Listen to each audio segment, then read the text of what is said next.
Hello, friends. Did you know that as Christians, we get to make our choice? We get to make our decision as to whether or not we want to be a believer slash receiver or a doubter slash powder.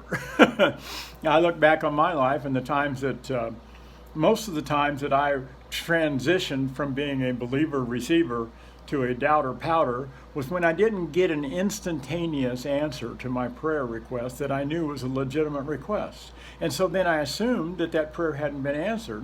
And so instead of continuing to believe that I had received the answer even though I couldn't see it yet, I began to doubt whether or not that prayer had been answered since I couldn't see any change in my circumstance. Well, there's a very interesting story in Acts chapter 27 and 28. You ought to read the whole thing, it's wonderful. But it's a story about the Apostle Paul and how he was on a ship, and he was actually a prisoner on that ship. And all of a sudden, this terrible storm hit. And I mean, this thing raged on and on until finally the ship was being driven. They had to just throw everything overboard. They were so certain that the ship was going to sink. They just had to throw everything overboard. They completely lost track of where they were. They couldn't even see the sun or the stars in the days. They had no idea where they were, and the ship was just being driven by the winds. Now, don't you suppose that the Apostle Paul had heard the stories about how Jesus had stood up and rebuked the wind and the waves, and how that wind and waves had obeyed him? Don't you suppose that he had heard the stories about how Jesus has said, "Whosoever believes in me, the things that I have done, he can do also, and even greater things"? So I think there's a real good chance that the Apostle Paul had done more than his share of trying to stand up and rebuke that wind and waves and command that storm to cease, but the wind just kept right on blowing. But you know what is interesting about this story?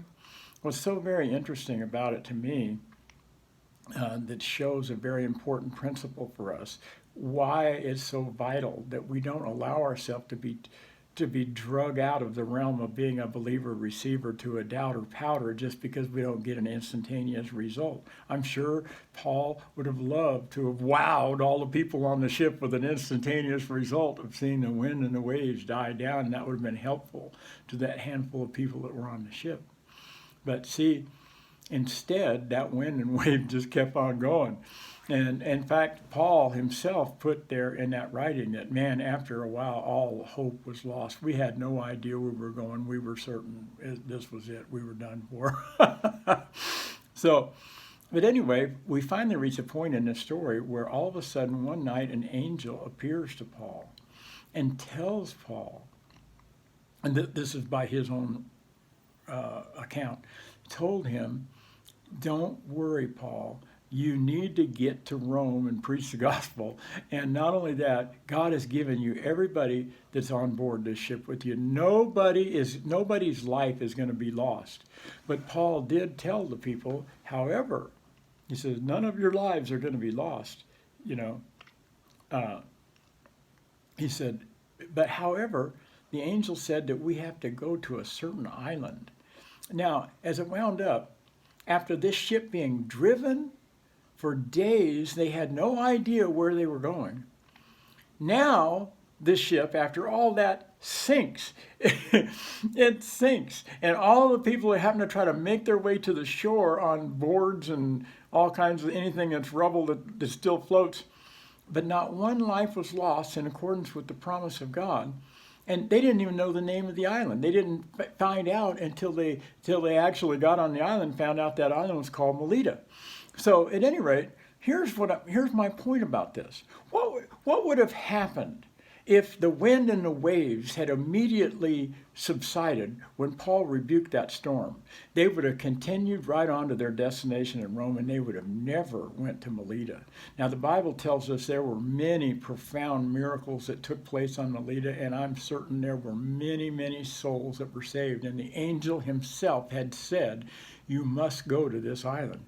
So they would have never went to the island if Paul had received an instantaneous result to that prayer.